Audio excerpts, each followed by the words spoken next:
ओम नमः शिवाय।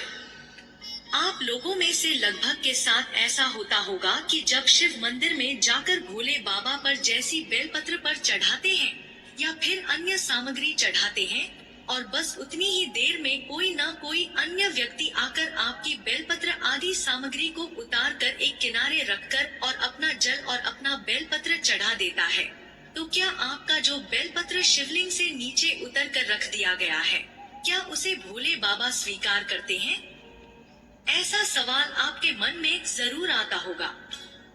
जैसे ही भोले बाबा को बेलपत्र चढ़ाकर आंखें बंद करके उनके सामने बैठते हैं और एक ही झलक में आपकी बेलपत्र आदि सामग्री भगवान शिव को चढ़ाई है, वह उतार कर किनारे रख दी जाती है, तो क्या हमारी उतार दी गई बेलपत्र को भगवान शिव स्वीकार करते हैं?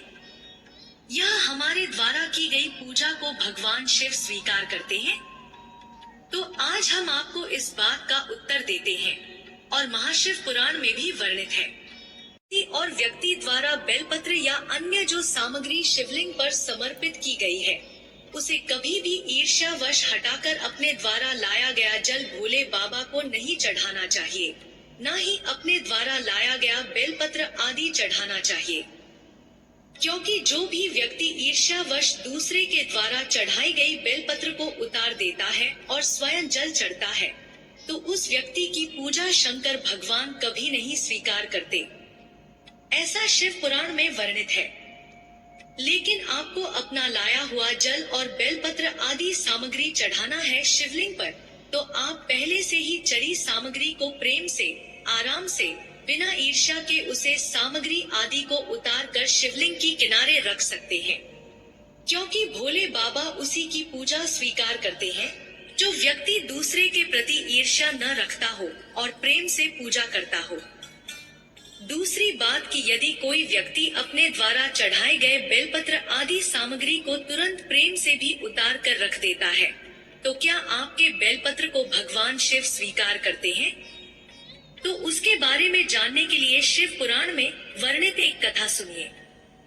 आप सभी जानते हैं कि पार्वती माता भगवान शिव को बेलपत्र पर समर्पित करती थी। पुष्पांजलि, धतूरा आदि सामग्री जो शिव बाबा को पसंद थी, वह समर्पित करती थी। और माता पार्वती की सखियां वह शिवलिंग पर चढ़ी सामग्री को तुरंत उठाकर ले जाती थी। इसे माता पार्वती बहुत दुखी हो जाती थी। तो यह बात पार्वती माता ने शंकर भगवान से पूछी, प्रभु, मैं जैसे ही आपकी पूजा करती हूँ, बेलपत्र आदि सामग्री चढ़ाती हूँ, वैसी हमारी सहेलियां आप चढ़ाई गई सभी सामग्रियों को उठाकर ले जाती हैं। मैं इनका क्या करूँ?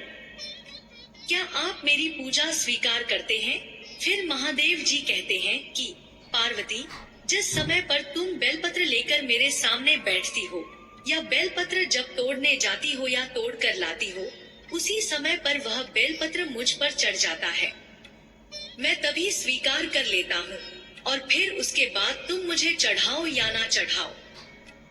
दोस्तों, तो जिन लोगों का ही कहना है कि जैसे ही बेलपत्र शिवलिंग पर चढ़ाते हैं, वैसे ही कोई दूसरा आकर आपके बेलपत्र को उतार कर अपनी बेलपत्र चढ़ा देता है, तो हम यही सोचते हैं कि क्या भगवान ने हमारे बेलपत्र को स्वीकार किए होगा या नहीं।